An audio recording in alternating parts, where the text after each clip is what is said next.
ಚರ್ಚೆನೆ ಚರ್ಚೆ ಮಾಡಿ ಸರ್. ಹಾಸ್ಯಾಸ್ಪದ ಏನಂದ್ರೆ ಹಿಂದಿನ ಸರ್ಕಾರದಲ್ಲಿ ಒಂದು ಗೌ ದತ್ತು ಯೋಜನೆ ಅಂತ ಪ್ರಾರಂಭ ಮಾಡಿದ್ರು ಅಧ್ಯಕ್ಷರೇ. ಆದ್ರೆ ಅವಾಗಿನ ಸಚಿವರು ನಮ್ಮ ಬೀದರ್ದವರೇ ಇದ್ರು, ಪ್ರಭು ಚವ್ಹಾಣ್ ಅವ್ರು ಇರಲಿಲ್ಲ. ಅವರು ಒಂದು 11 ಗೋಗಳನ್ನ ಅವ್ರು ದತ್ತು ತಗೊಂಡ್ರು. ನಂಗೆ ನೆನಪಿರೋ ಹಾಗೆ ಬಸವರಾಜ ಬೊಮ್ಮಾಯಿ ಸಾಹೇಬರು ಒಂದು 5-6 ಏನೋ ದತ್ತು ತಗೊಂಡ್ರು. ಅದು ಹೊರತುಪಡಿಸಿ ಯಾವ BJP MLAನೂ ದತ್ತು ತಗೊಂಡಿಲ್ಲ. ಇದು ಎಲ್ಲರೂ ಇದ್ರು ಇಲ್ಲೇ ಸದನದಲ್ಲಿ. CC ಪಾಟೀಲ್ ಸಾಹೇಬ್ರು ಹಿಂದಿನ ಸದನದಲ್ಲಿ ಇದ್ರು, ಸುರೇಶ್ ಕುಮಾರ್ ಸಾಹೇಬ್ರು ಇದ್ರು, ಬಹಳಷ್ಟು ಜನ ಇದ್ರು. ಯಾರು ಕೂಡ ಗೋದತ್ ಯೋಜನೆಯಲ್ಲಿ ಗೋಮಾತವನ್ನ ತಗೊಂಡಿಲ್ಲ. ನಮಗೆ ಶಿಕ್ಷೆ ಪ್ರಕಾರ ಅದು 3 ಡಿಜಿಟ್ ಆಗೇ ಇಲ್ಲ ನನ್ನ ಪ್ರಕಾರ. ಅದಕ್ಕೆ ನಮ್ಗೆ ಪ್ರಭು ಚವ್ಹಾಣ್ ಸಾಹೇಬ್ರು ಬಂದು ಒಂದ್ ನಿಮಿಷ ಈಗ ನೀವು ತಗೊಂಡಿದ್ರೆ ನಾನು ವಾಪಸ್ ತಗೊಂಡಿದ್ದೀನಿ ಸಾಬ್. ಎಷ್ಟು ಜನ ತಗೊಂಡ್ರು ಸರ್ ಗೋದತ್ ಯೋಜನೆಯಲ್ಲಿ? ಸ್ವಲ್ಪ ಅಂಶ ಹೇಳಿ ಸರ್. ಬಿಜೆಪಿ ಶಾಸಕರು ಎಷ್ಟು ಶಾಸಕರು ದತ್ತು ತಗೊಂಡ್ರು ಹೇಳಿ ಸರ್. ನಮ್ಮ ಗೋಪ್ರೇಮದ ಬಗ್ಗೆ ಕಾಂಗ್ರೆಸ್ನವರಿಂದ ನಾವು ತಿಳ್ಕೊಳ್ಬೇಕಾಗಿಲ್ಲ. ಕಾಂಗ್ರೆಸ್ನವರಿಂದ ನಾವು ತಿಳ್ಕೊಳ್ಬೇಕಾಗಿಲ್ಲ. ಗೋಪ್ರೇಮಿಯನ್ನು ರಕ್ಷಣೆ ಮಾಡ್ತಾರೆ, ಬಿಜೆಪಿ ಅವರು ಹೊರಟ್ರೆ ಅದನ್ನ ಕೊಲ್ಲಕ್ಕೆ ಆ ಬಿಲ್ ಅನ್ನ ಇದು ಮಾಡಿದ್ದಾರೆ. ಅವರು ಹೇಳ್ತಾರೆ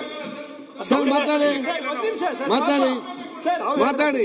ಮಾಜಿ ಮಂತ್ರಿಗಳು ಹೇಳ್ತಾರೆ ಎಷ್ಟು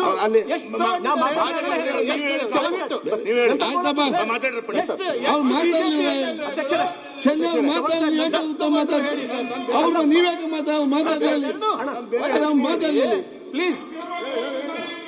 ಆಯ್ತು, ನೀವೆಷ್ಟು ತಗೊಂಡ್ರಿ? ನೀವೆಷ್ಟು ತಗೊಂಡ್ರಿ? ನೀವು ತಗೊಂಡ್ರಿ? ಯಾಕೆ ನೀವು ಮಾತಾಡ್ಸಿ? ಸನ್ಮಾನ್ಯ ಸಭಾಧ್ಯಕ್ಷರೇ, ನಮ್ಮ ಸರ್ಕಾರ ಟೈಮ್ನಲ್ಲಿ ಸರ್ ಮಾಜಿ ಮುಖ್ಯಮಂತ್ರಿ ಬೊಮ್ಮಾಯಿ ಅವರು ನಾನು 28 ಕೋಟಿ ಎಕ್ಸ್ಪೋರ್ಟ್ ಮಾಡ್ತಕ್ಕ 28 ಕೋಟಿ ಜಮಾ ಮಾಡಿ ಡಿಬಿಟಿ ಮುಖಾಂತರ ಎಲ್ಲಾ ಗೋಶಾಲೆಗೆ ಕಳಿಸಿದೀನಿ. ಆಮೇಲೆ ಪ್ರಿಯಾಂಕಾ ಅವರು ಅದನ್ನೆಲ್ಲ ಕೇಳಿ ಆಗ್ತದೆ. ಈಗ ಈ ಸರ್ ತಾವೇನೋ ಬಂದ್ ಮಾಡಿಬಿಟ್ಟಿರಿ. ಯಾರ್ಯಾರು ಕೊಟ್ಟರೆ ಹೇಳ್ತೀವಿ. 28 ಕೋಟಿ ಜಮಾ ಮಾಡಿದ್ವಿ. 28 ಕೋಟಿ ಎಷ್ಟು ಇವತ್ತು ನಯಾ ಪೈಸಾ ಇಲ್ಲ. ತಗೊಂಡ್ರಿ ಹೇಳಿ. ಇವತ್ತು ನಯಾ ಪೈಸಾ ಇಲ್ಲ. ಅಲ್ಲ ಈಗ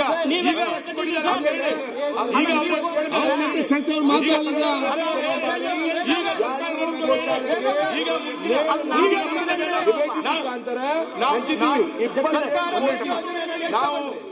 ಆಯ್ತು ಪ್ರಿಯಾಂಕ್, ಯಾಕೆ ಅನ್ನೆಸೆಸರಿದೆಲ್ಲ ಮಾತಾಡಿ. ಅದನ್ನು ಮಾತಾಡಿ. ಆಯ್ತು ಮಾತಾಡ್ಲಿ. ಮಾತಾಡ್ಲಿ ಪ್ರಭು ಚವ್ಹಾಣ್ ನೀವು ದತ್ ಯೋಜನೆಯಲ್ಲಿ ಎಷ್ಟು ಮಾತಾಡಿ. ನೀವು ಮಾತಾಡಿ.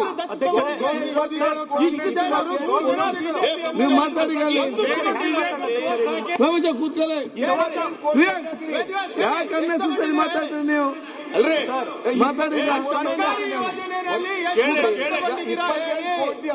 ಸರ್ಕಾರಿ ಯೋಜನೆಯಲ್ಲಿ ಮಾತಾಡ್ಲಿ.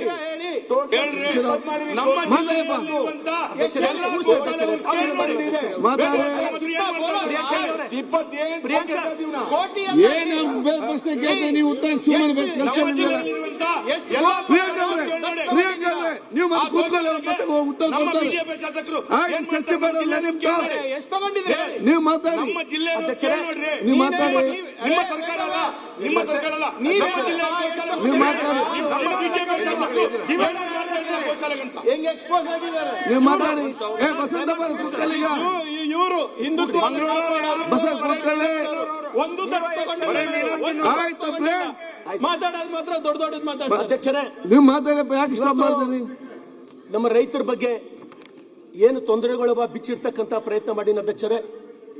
ಇವತ್ತು ನಮ್ಮ ಭಾಗದ ಸಚಿವರು ನಮ್ಮ ಕಡೆ ಅವರು ಅದು 20 ನಿಮಿಷ ಆಯ್ತು. ಬೇಕು 5 ನಿಮಿಷ ಮಾತಾಡಿಲ್ಲ ಅಧ್ಯಕ್ಷರೇ. ಟೈಮ್ ರಿನ್ಯೂವಲ್ ನೋಡಿ. ಟೈಮ್ ಇಲ್ಲಿದ್ದೆ. ನನಗೆ ಯಾಕೆ ಹಿಂಗ್ ಮಾಡ್ತೀರ ಅಧ್ಯಕ್ಷರೇ ನೀವು? ನೋಡಿ ನಾನು ಹೇಳ್ತೀನಿ ಅಧ್ಯಕ್ಷರೇ, ನಾ ಇಲ್ಲಿ MLA ಆಗಿ ಬರ್ಬೇಕಾದ್ರೆ ಹಿಮಾಲಯ ಪರ್ವತ ಏರ್ ಬಂದಂಗದ ಅಧ್ಯಕ್ಷರೇ. ಹೌದಪ್ಪ, MLA ಆಗ್ಲಿಕ್ಕೆ ಹಿಮಾಲಯ ಹೋಗ್ತೀನಿ, ಮತ್ತೆ ಅಸೆಂಬ್ಲಿ ಬರ್ಲಿಕ್ಕೆ ಕಷ್ಟ ಆಗ್ತದೆ. ಕುದುರೆ ಮೇಲೆ ಕೂತು ಬಂದಿಲ್ಲ ನಾನು. ಆಯ್ತು, ಹೇಳಿ ಕೇಳಿ. ಹಿಮಾಲಯ ಪರ್ವತ 10 ಬಂದಂಗದ ನಾ MLA ಆಗಿ ಬರ್ಲಿಕ್ಕೆ.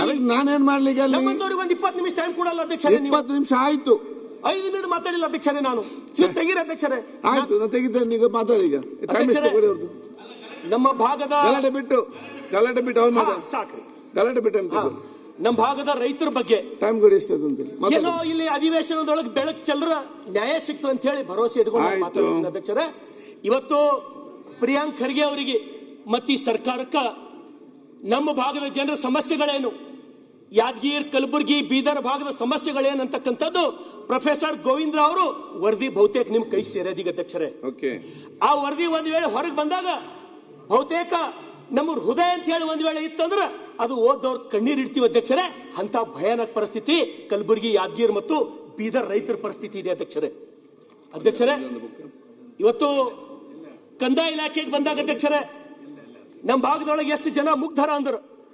ವಿಶೇಷವಾಗಿ ಅಧ್ಯಕ್ಷರೇ, ಇಡೀ ಕರ್ನಾಟಕ ರಾಜ್ಯದೊಳಗೆ 224 ಮತಕ್ಷೇತ್ರದೊಳಗ ಹೈಯೆಸ್ಟ್ ಯಾರೇ ಗುಳೆ ಹೋಗಿದ ಮತಕ್ಷೇತ್ರ ಅದ ಅಂದ್ರೆ ಅದು ಬಸವ ಕಲ್ಯಾಣ್. ಹೈಯೆಸ್ಟ್ ಮತ ಬಿಡು ಗುಳೆ ಹೋಗಿದಂಥದ್ದು ಅದು ಬಸವ ಕಲ್ಯಾಣ್. ಅಷ್ಟು ಮುಗ್ಧ ಜನ ನನ್ನ ಜನ ಅಧ್ಯಕ್ಷರೇ. ಕಂದಾಯ ಇಲಾಖೆ ತಹಸೀಲ್ ಆಫೀಸ್ಗೆ ಒಂದು ವೇಳೆ ನನ್ನ ಜನ ಹೋದ್ರ ಇವತ್ತಿಗೆ ಬಿ ಚಪ್ಪಲ್ ಹೊರಗಿಟ್ಟಿಗೆಸಿಂದ ತಹಸೀಲ್ ಆಫೀಸ್ದೊಳಗೆ ಹೋಗ್ತಾರೆ ಅಧ್ಯಕ್ಷರೇ. ಚಪ್ಪಲಿ ಕಳೆದು ತಹಸೀಲ್ದಾರ್ ಅಂದ್ರೆ ಅಷ್ಟು ಗೌರವ ನಮ್ಮ ಕಡೆ, ಚಪ್ಪಲಿ ಕಳೆದು ಒಳಗೆ ಹೋಗ್ತಾರೆ ಅಧ್ಯಕ್ಷರೇ. ಆದ್ರೆ ಒಂದು ನಾನು ಕೃಷ್ಣ ಬೈರೇಗೌಡರು ಇಲ್ಲ ಅಧ್ಯಕ್ಷರೇ, ಕೆಲವೊಂದು ಕೆಲಸಗಳು ಕೃಷ್ಣ ಬೈರೇಗೌಡರು ಒಳ್ಳೆ ಕೆಲಸ ಮಾಡ್ಯಾರ ಅಧ್ಯಕ್ಷರೇ. ನಾನು ಬರೀ ಟೀಕೆ ಮಾಡದೆ ಏನು ಮಾಡ್ತಾ ಇಲ್ಲ ಅಧ್ಯಕ್ಷರೇ. ಇವತ್ತು ತಹಸೀಲ್ದಾರ್ ಬಂತ ಅಧ್ಯಕ್ಷರೇ, ಇವತ್ತ ಪಾವತಿ ಕೊಡೋದಾಗಿರ್ಬೋದು, ಕಂದಾಯ ಗ್ರಾಮಗಳದೊಳಗ ಹಕ್ಕು ಪತ್ರ ವಿತರಣೆ ಮಾಡೋದಾಗಿರ್ಬೋದು, ರಿಕಾರ್ಡ್ ರೂಮ್ ಡಿಸ್ಲೀಕರಣ ಮಾಡೋದಾಗಿರ್ಬೋದು, ಒಳ್ಳೆ ಕೆಲಸ ಮಾಡಿರೋ ಅಧ್ಯಕ್ಷರೇ. ಅದಕ್ಕಿಂತ ಮೊದಲು ನಮ್ಮ ಸರ್ಕಾರದೊಳಗ ಆರ್ ಅಶೋಕ್ ಅವರು ಕಂದಾಯ ಸಚಿವರಿದ್ದಾಗ ಮನೆ ಮನೆಗೆ ಒಯ್ದು ದಾಖಲಾತಿ, ಅವ್ರ ಮನೆಗೆ ಒಯ್ದು ದಾಖಲಾತಿ ಕೊಡ್ತಕ್ಕಂಥ ಕೆಲಸ ನಾವು ಮಾಡಿದೀವಿ.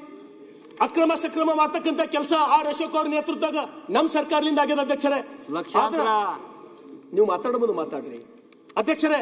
ಆದ್ರೆ ನನ್ನ ಕಳಕಳಿ ಏನು ಅಂದ್ರೆ ಅಧ್ಯಕ್ಷರೇ, ಇವತ್ತು ನಮ್ಮಲ್ಲಿ ಜನ ವಿಧವಾ ವೇತನ ತಗೋಬೇಕಂದ್ರ, ವೃದ್ಧಾಪ್ಯ ವೇತನ ತಗೋಬೇಕಂದ್ರ, ಅಂಗವಿಕಲ ವೇತನ ತಗೋಬೇಕಂದ್ರೆ ಅಧ್ಯಕ್ಷರೇ, ಈ ಪಾಯಿಂಟ್ ಸ್ವಲ್ಪ ಲಕ್ಷ ಕೊಟ್ಟು ಕೇಳ್ಬೇಕು ತಾವು. ವೇತನ ತಗೋಬೇಕಂದ್ರೆ ಅಧ್ಯಕ್ಷರೇ ಏನು ಮಾನದಂಡ ಮಾಡ್ರಿ ಅಂದ್ರ ಅವ್ರ ಇನ್ಕಮ್ ಎಷ್ಟು ಇರ್ಬೇಕಂದ್ರೆ ಬರೇ ವರ್ಷಕ್ಕೆ 32,000 ರೂಪಾಯಿ ಇನ್ಕಮ್ ಇದ್ರಷ್ಟೇ ಆ ವೇತನಕ್ಕೆ ಅವ್ರು ಎಲಿಜಿಬಲ್ ಆತಾರ.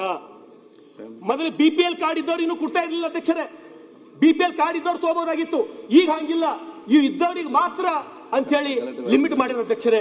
ಹಾಗಾಗಿ ಅಧ್ಯಕ್ಷರೇ, ಅದ್ರ ಜೊತೆಗೆ ದಯಮಾಡಿ ಮೊದಲೇನು BPL ದವರಿಗೆ ಇಶ್ಯೂ ಆಗ್ತಿತ್ತಲ್ಲ, ಎಲ್ಲ BPL ಇದ್ದವರಿಗೆ ಅಂಗವಿಕಲ, ವೃದ್ಧಾಪ್ಯ ವೇತನ, ವಿಧವಾ ವೇತನಗಳು ಮೊದಲಿನಂಗೆ ಜಾರಿ